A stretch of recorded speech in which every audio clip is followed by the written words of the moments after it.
لله الذي جعل الشمس والقمر بحسبان والنجم والشجر يسجدان وفضل زمانا على زمان كما فضل مكانا على مكان وإنسانا على إنسان ونشهد أن لا إله إلا الله وحده لا شريك له لا ضد له ولا مثل له ولا مثل له ونشهد أن سيدنا وسندنا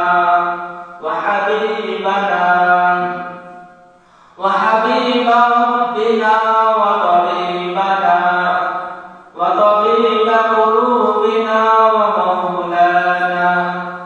ومولانا محمدا عبده ورسوله أرسله بالحق بشيرا ونذيرا وداعيا إلى الله بإذنه وسراجا وقمرا منيرا أما بعد فأعوذ بالله من الشيطان الرجيم بسم الله الرحمن الرحيم وقضى ربك ألا تعبدوا إلا إياه وبالوالدين إحسانا إما يبلغن عندك الكبر أحدهما أو كلاهما فلا تقل لهما أف ولا تنهرهما وقل لهما قولا كريما عن أبي هريرة رضي الله تعالى عنه قال النبي صلى الله عليه وسلم رزق ربي رزق الوالدين سبق ربي سبق الوالدين أو كما قال النبي صلى الله عليه وسلم إن الله وملائكته يصلون على النبي يا أيها الذين آمنوا صلوا عليه وسلموا تسليما اللهم صل على سيدنا مولانا محمد وعلى آل سيدنا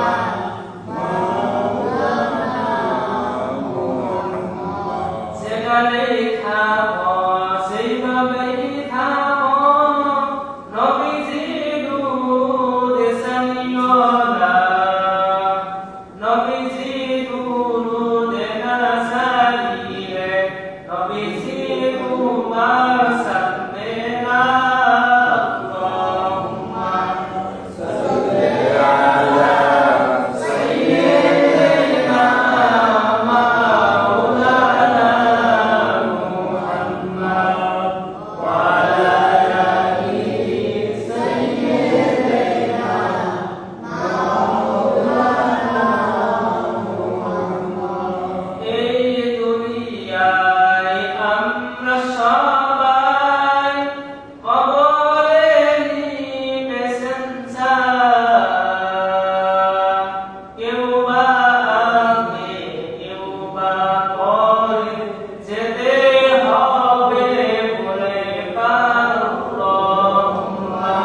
মসজিদে আসা এবং বসার তৌফিক দান করলেন।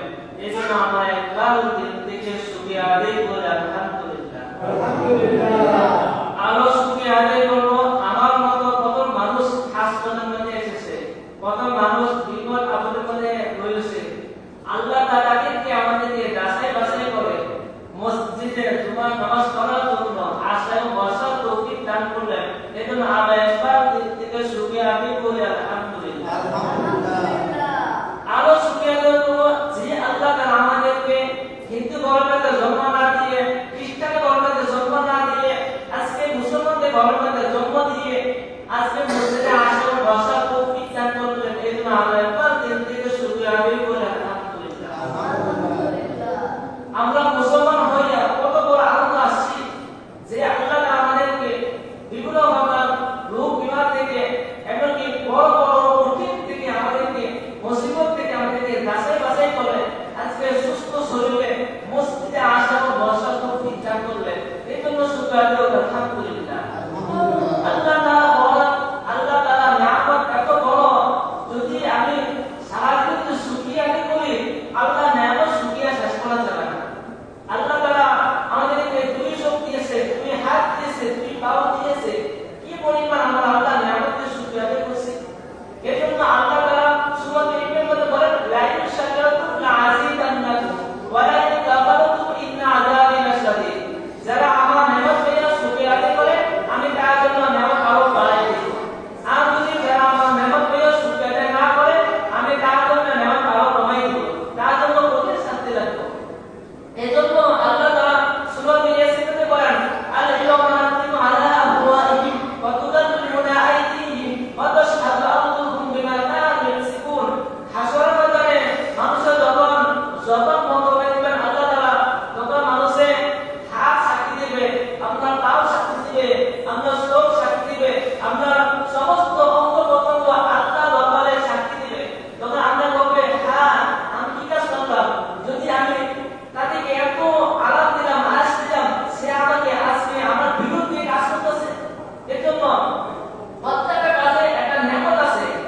আপনার দুই চোখে নিয়ামত হলো শুকরিয়া হলো কোরআন দিকে তাকা, কোরআন শরীফ তেলাওয়াত করা, আল্লাহ নিয়ামত দিকে তাকানো, খারাপ দিকে না তাকানো, পর্দা দিকে না তাকানো, এটা হলো নিয়ামত দিকে সবচেয়ে বেশি শুকরিয়া। সবচেয়ে বেশি শুকরিয়া হলো আল্লাহ নিয়ামত থেকে বাঁচিয়ে থাকা। আল্লাহ নিয়ামত আমাদেরকে এত বড় নিয়ামত দিয়েছে, অথচ আমরা আল্লাহর নিয়ামতের শুকরিয়া আদায় করি না। আপনার কানে শুকরিয়া হলো আপনার যে আল্লাহ আমাদেরকে আপনার যে কান দিয়েছে, এই কানে শুকরিয়া হলো কান থেকে গানটা শোনা, এমনকি মিথ্যা কথা না শোনা, বিপদ না শোনানো, এমনকি পরদিকে না শোনানো, শুধু কোরআন তেলাওয়াত শোনানো, এমনকি ওয়াজ, এমনকি কোরআন তেলাওয়াত অন্য যা কিছু আছে, নেক কাজ আছে, সব কিছু শোনানো। অথচ আপনার এগুলি 24 ঘন্টা আল্লাহ তাআলা নিয়ামতকে এগুলি না শুকরিয়া আদায় করি না। এজন্য আমরা কানাতে গুনাহ কাজে লিপ্ত থাকি। এজন্য আসল বাজারে মানুষের আফসোস করতে থাকবে, হ্যাঁ আমি কি করলাম, সারা জীবন যদি মসজিদে জন্ম দিতাম, যদি কোরআন তেলাওয়াত করতাম, আসল বাজারে মানুষ আফসোস করতে থাকবে। এজন্য আল্লাহ তাআলা কোরআনের মধ্যে বলেন আল ইয়াওমা নাখতিমু আলা আফওয়াহিহিম ওয়া তুকাল্লিমুনা আইদিহিম ওয়া তাশহাদু আরজুলুহুম বিমা কানু ইয়াকসিবুন। যখন মানুষের জবান বন্ধ করে দিবে তখন আমাদেরকে জবান এমনকি আপনার চোখ সাক্ষী দিবে, আল্লাহ আমাদের এই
যারা ইমাম সাহেব যখন বলে আল্লাহু আকবার, সেই সাথে সাথে আল্লাহু আকবার বলে।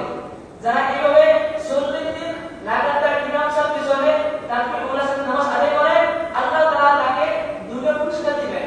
একটা পুরস্কার হলো তাকে জাহান্নাম থেকে নামাইটা জান্নাত থেকে নামাই দেওয়া হবে, আর দুই নম্বর হলো তাকে গুনাহ থেকে নামাইটা মুমিন থেকে নামাই দেওয়া হবে। এজন্য আমরা কি করব? তাকবীরুল্লাহর সাথে নামাজ আদায় করব। হাদিস শরীফে অন্য হাদিসে রয়েছে যারা এই ঠান্ডা মধ্যে এমনকি নামাজ ঠিকমতো আদায় করে হাসর থেকে তাকে আল্লাহ আল্লাহ করেন, রাসূল সাল্লাল্লাহু আলাইহি ওয়াসাল্লাম বলেন তাকে হাসর ময়দানে সে নূরে উত্তমত হয়ে উঠবে যারা নামাজ ঠিকমতো আদায় করে। অন্য হাদিস শরীফে রয়েছে যারা এই পাঁচ ওয়াক্ত নামাজ আদায় করে আল্লাহ তাআলা তাকে বিনা হিসেবে জান্নাত পৌঁছায় দিবেন। অন্য হাদিস শরীফে রয়েছে একবার রাসূল সাল্লাল্লাহু আলাইহি ওয়াসাল্লাম কোন এক সফর দেখেছে, এই সফরের মাঝখান দিয়ে রাসূল সাল্লাল্লাহু আলাইহি ওয়াসাল্লাম একটা গাছ ধরে নাড়া দিলেন, এমনকি তাতে কি অনেকগুলো পাতা ঝরে পড়লেন। এই মাঝে আবু যর রাদিয়াল্লাহু তাআলা ছিলেন। আবু যর রাদিয়াল্লাহু তাআলা বললেন যে আল্লাহ রাসূল আপনি একটা গাছ নাড়া দিলেন, তার মধ্যে অনেকগুলো পাতা পড়লো। তো আল্লাহ রাসূল সাল্লাল্লাহু আলাইহি ওয়াসাল্লাম বললেন হে আবু যর তুমি কি জানো এই পাতা কেন পড়লো? তো জিজ্ঞাসা কখনো জানি না। আল্লাহ রাসূল সাল্লাল্লাহু আলাইহি ওয়াসাল্লাম বলেন যারা এইভাবে পাঁচ ওয়াক্ত নামাজ ঠিকমতো আদায় করে, যেভাবে গাছের পাতা ছিঁড়তে যেভাবে পাতা গাছ থেকে যেভাবে করে, এইভাবে বান্দার নামের পাপ দিয়ে থাকে। রাসূল সাল্লাল্লাহু আলাইহি ওয়াসাল্লাম বলেন যারা যখন যদি কোনো ব্যক্তি অনেক গুনাহ করে ফেলে তখন তোমরা কি করো? মসজিদে এসে দুই রাকাত নামাজ পড়ো, আল্লাহ তোমাকে এটা ওসিলা গুনাহ মাফ করে দিতে পারে। যেভাবে আমরা ফরজ নামাজ পড়া ঘর থেকে বের হলেন, আপনার অনেক গুনাহ হতে পারে, আপনার চোখে গুনাহ, হাতে গুনাহ, পায়ে গুনাহ, অনেক গুনাহ হতে পারে। যদি আপনার মসজিদে এসে যদি দুই রাকাত নামাজ পড়েন, হে আল্লাহ আমি আজকে অনেক গুনাহ করে ফেলেছি, আমাদের গুনাহগুলো মাফ করে দাও, আল্লাহ তোমাকে এটা ওসিলা গুনাহটা মাফ করে দিবেন। আল্লাহ তাআলা বলেন ইয়া আইয়ুহাল্লাযীনা আমানু তুবু ইলাল্লাহি তাওবাতান নাসুহা, হে ঈমানদারগণ তোমরা তাওবা নাসুহা মানে একনিষ্ঠভাবে আল্লাহর কাছে তওবা করো। এমনকি মানুষ যখন গুনাহ করে তখন দেখি মানুষের গায়ে মধ্যে থাকতা এটা হলো তওবা না, তওবা করে দিয়ে যে আল্লাহর কাছে একনিষ্ঠ হয়ে এমনকি নম্রতা বদ্ধতা হয়ে আল্লাহর কাছে দাও, হে আল্লাহ আমি আজকে অনেক গুনাহ করে দিয়েছি, হে আল্লাহ আমাদের চোখ দ্বারা, হাত দ্বারা, পাও দ্বারা অনেক গুনাহ হয়ে গেছে, আমি জাহান্নামে আগুন সহ্য করতে পারবো না, আজকে আমাদের এই গুনাহগুলো মাফ করে দাও। আল্লাহ তাআলা তোমাকে এইটা ওসিলা মাফ করে দিতে পারে। আপনি একবার গুনাহ করলেন, আরেকবার তওবা করলেন, আবার গুনাহ করলেন, আবার তওবা করলেন, এটা আমরা তওবা না, তওবা হয়ে দিয়া যে তওবা একনিষ্ঠ তওবা আপনার সামনে আর জীবনে গুনাহ করব না, আমি আজ থেকে নিয়ত করলাম আজ থেকে কথা বললাম আমি সামনে আর তওবা আর জীবনে গুনাহ করব না। সেই হিসাবে যদি আল্লাহর কাছে তওবা করেন আল্লাহ তাআলা এটা ওসিলা আপনার গুনাহগুলো মাফ করে দিতে পারবেন। এটা সবচেয়ে তওবা। এজন্য আল্লাহ তাআলা প্রশ্ন করতে পারেন ইয়া আইয়ুহাল্লাযীনা আমানু তুবু ইলাল্লাহি তাওবাতান নাসুহা, হে ঈমানদারগণ তোমরা একনিষ্ঠভাবে এমনকি খাঁটিভাবে আল্লাহর নিকট তওবা করো, আল্লাহ তাআলা তোমাদের তওবা কবুল করেন। আল্লাহ তাআলা অন্য আয়াতে বলতে পারেন ইয়া আইয়ুহাল্লাযীনা আমানু ইসতাঈনু বিস-সাবরি ওয়াস-সালাত ইন্নাল্লাহা মা'আস-সাবিরিন, হে ঈমানদারগণ তোমরা নামাজের মাধ্যমে ধৈর্য সহকারে আল্লাহর কাছে প্রার্থনা করো। আপনার যদি ঘরের মধ্যে টাকা প্রয়োজন অথবা আপনার ধন সম্পদ প্রয়োজন আল্লাহর নিকট, যদি আপনার ঘরের মধ্যে সন্তান আসে না, আপনার অনেক দিন হয়ে গেছে, আপনার বিবাহ করেছেন অথচ আপনার ঘরের মধ্যে পুত্র দেখতেছে না, অথচ আপনি কি করেন? মসজিদে আসে অথবা ঘরের মধ্যে বসে ঘরের মধ্যে গিয়ে দুই রাকাত নামাজ পড়েন, এমনকি আল্লাহর সামনে আল্লাহ আজকে আমার 2 বছর যাবত হয়ে গেছে কোনো সন্তান এসেছে না, আল্লাহ আমাকে একটা ব্যবস্থা করে দাও, আল্লাহ তাআলা এই অবস্থায় একটা ব্যবস্থা করে দিবে। এজন্য আল্লাহ তাআলা আমাদের মধ্যে বলেন ইয়া আইয়ুহাল্লাযীনা আমানু তাকুল্লাহ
আসসালামু আলাইকুম।